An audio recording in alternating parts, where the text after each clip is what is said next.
Hey, everybody, this is Adam, and welcome to the AI CX Summit. I'm really excited to be here with Lisa, but by way of introduction, I'm Adam. I lead go to market and business development at Yofi, now part of the No Fraud company, a recent advancement there on our side.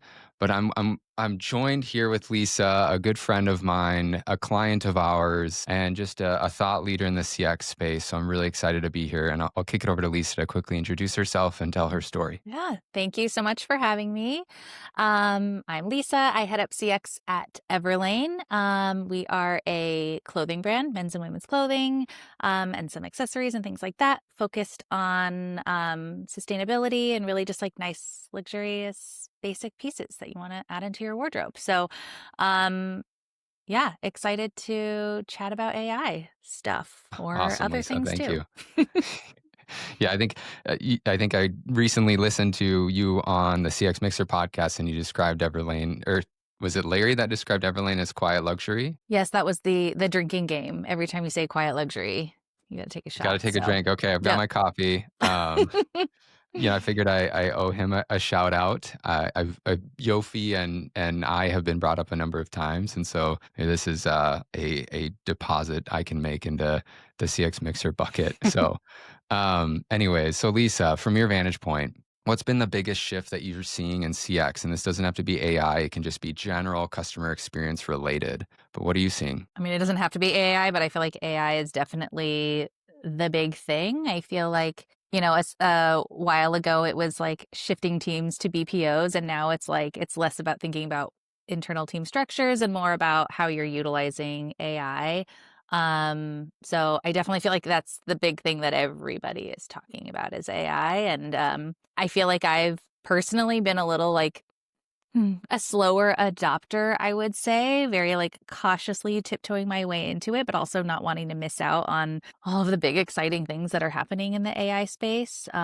So yeah, that seems to be the thing. Before I was in CX, I came from retail. I worked for Madewell, which is part of J. Crew, and I Hmm. always think about Mickey Drexler was the CEO at the time. He is like incredibly smart and amazing and talented and very iconic in the retail space.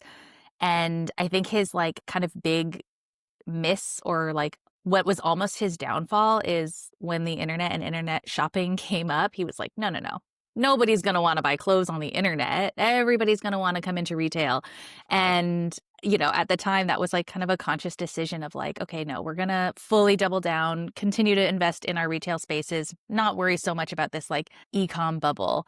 Um, the point is, I think that was like kind of a lesson learned. You can, Yeah. hindsight's 2020, but I think looking at that, I think there's always these exciting things that happen, and it's really easy to be like, no, no, no, that's just a little fad or a trend. But I think it's one of those. I think AI is that now, where you're kind of crazy not to test it out and play around in it a little bit, and that's what we're doing. We're dipping our toe into like customer facing things.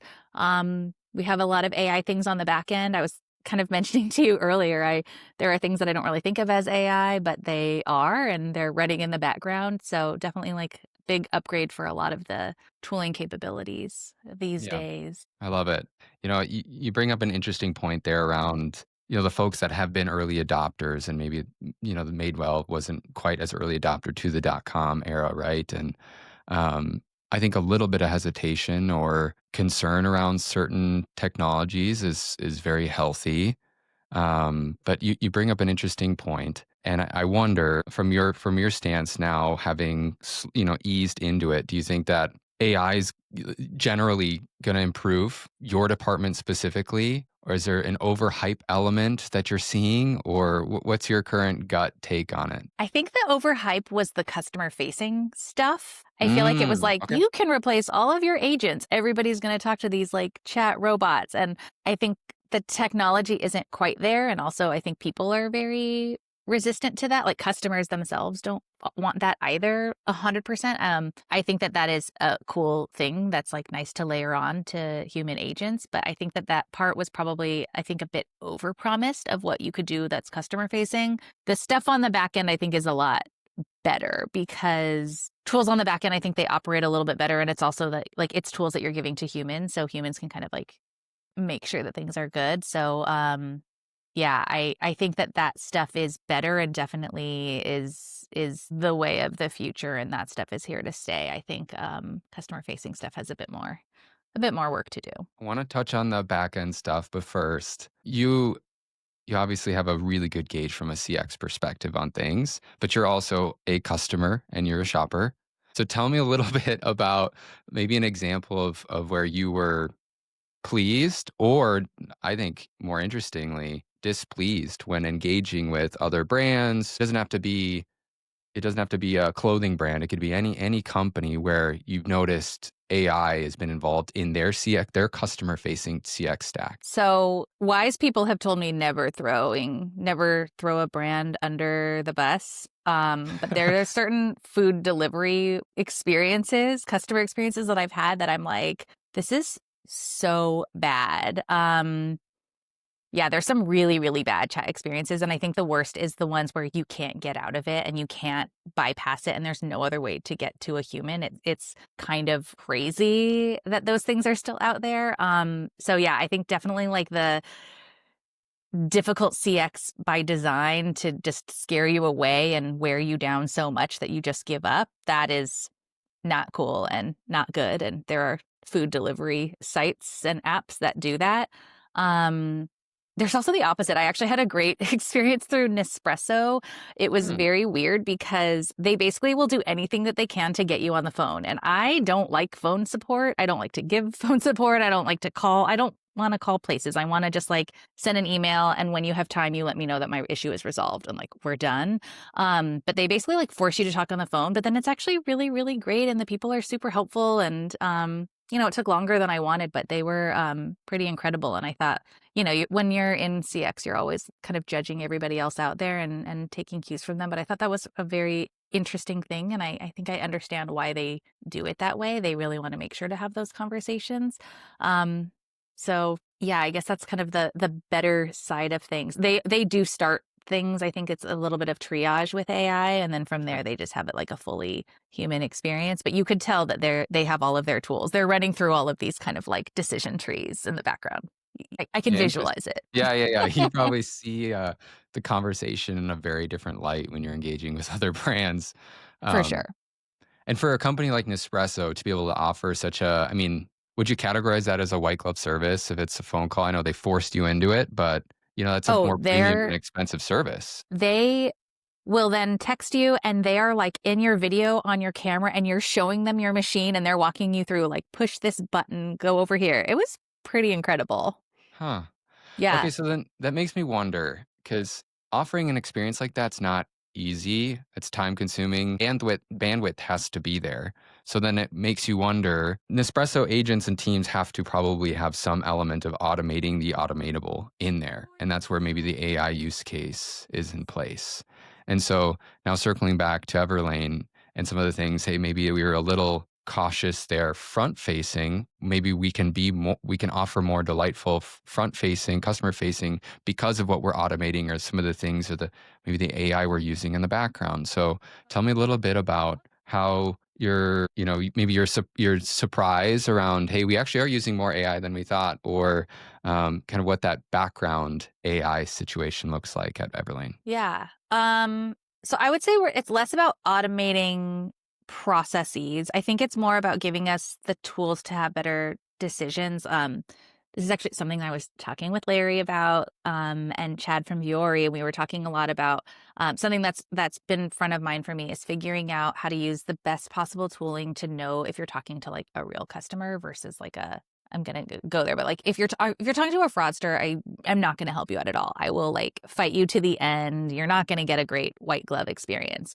Once I know you're a legit customer and I know you've kind of been cleared from any sort of like I'm not like suspecting you of doing anything weird, we will take care of you and we can roll out the red carpet at that point. And so we are using AI to help us just determine like who's a good customer from who's a bad customer. And I think that is it's not like we're automating a process. We're automating our ability to trust or not trust a person when we're interacting with them. And that allows us to really be a lot more lenient.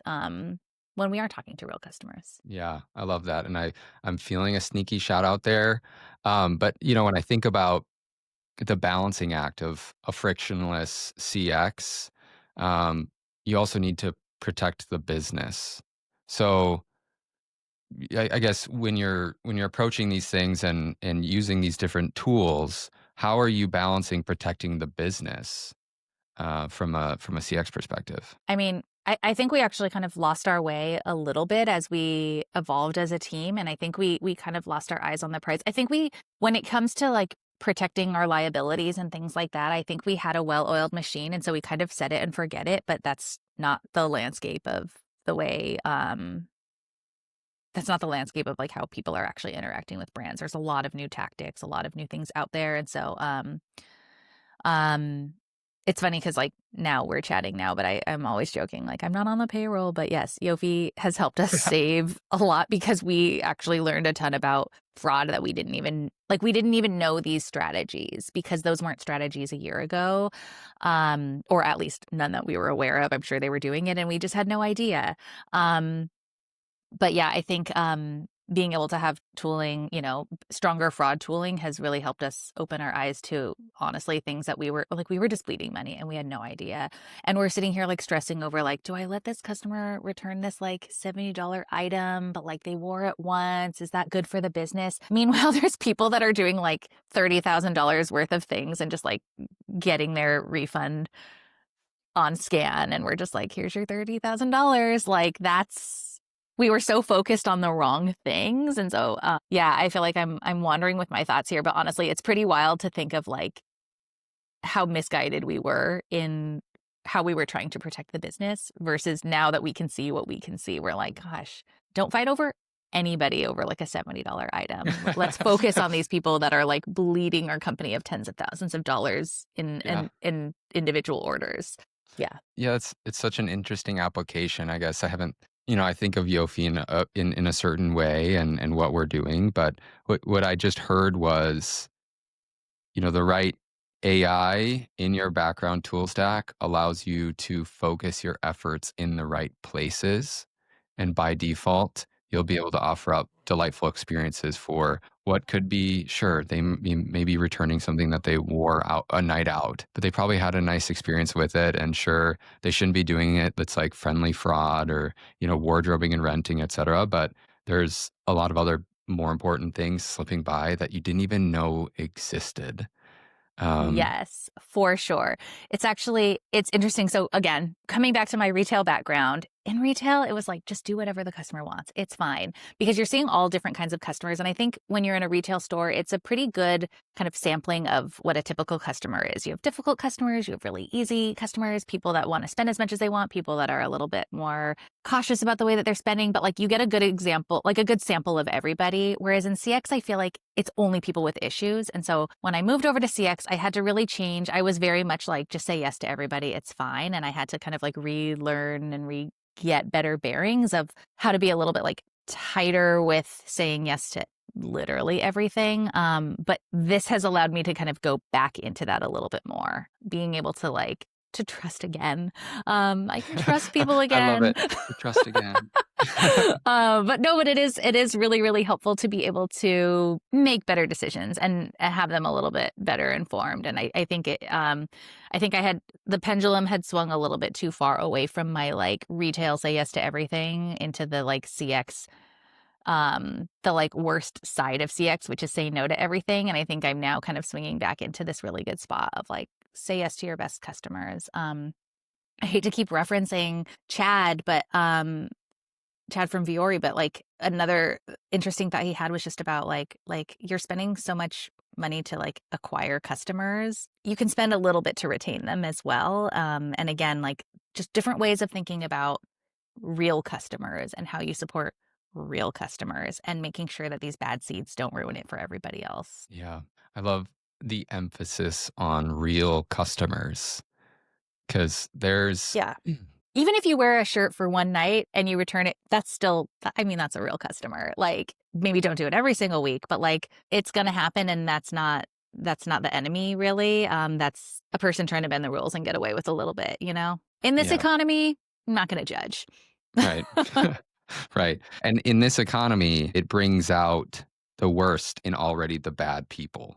And Yeah. that's what I think, as we're working together, we'll see what happens here. And, fortunately, we've got a nice moat around Everlane at this point. When I think about AI in fraud, and I mentioned this with Jason on a recent interview with, they're, it's called Shopware, their e-commerce platform, but we were talking about kind of the science of AI versus the science of AI when we were talking about fraud. So fraudsters are using AI, right? And if you They don't have have it too, AI yeah. to go up against it, you're bringing a knife to a gunfight, right? And then it gets even worse. It's like, who's using AI better than the other, and who is the puppeteer over their AI, or the artist? I say, who's the better artist on each side using AI? So, so speaking of that, I guess, what, in your learnings now, having you being the artist over the science that is your AI fraud tech stack at this point in CX. What have been some of the maybe crazy examples, or any fun examples that you've been able to detect and stop, and maybe be resoundingly excited to say no to somebody? Um, yeah, any I examples there? mean, I think we had a big ring that was a handful of non-customers. This was our most recent one, was like it was almost $14,000 worth of orders that were not ever coming back to us, and that was, I think, a really like exciting thing. I felt like it's like I was a detective on the case, and it was super, super fun to figure out. So I think that that was really exciting. But I think as we've honed in on all of these best practices, we've actually gotten better on how to shut down those conversations, because I think sometimes when you are starting to shut down a fraud ring, they, again, it's, I swear, it's like the AI is going to come back in and they're like, we're going to go to the FTC and the BBB and all of these different things, and it's like, cool, I've seen this stock response before, like, Yeah, I've got this. So yeah, I guess that recent I mean, we had talked about this a lot with your team about like how we kind of brought down this particular fraud ring. Yeah, I think that was the most, I guess, like, fun one that we've done, was when it was not just like one individual actor, but like, I mean, this was, I don't know, over 20 different people that were part of this community of fraudsters that was really fun to take down. yeah. Yeah. Are there any fraud tactics that you're seeing as wildly clever or harder to detect? I think we're gonna have to work together moving forward, just with the advancements of AI, in terms of just new tactics. And hopefully, we're bringing examples of this to you. But um, are you seeing anything, even within that fraud ring, or any clever tactics? Or this could be with your team too. I know you've got Hmm. a wonderful team that also has embraced the fraud hat in the CX world, Yeah. over there. But I mean, gosh, the new things. I mean, we've been the most focused on like FTID things. I feel like that's been yeah, the easiest thing, the easiest new win for us.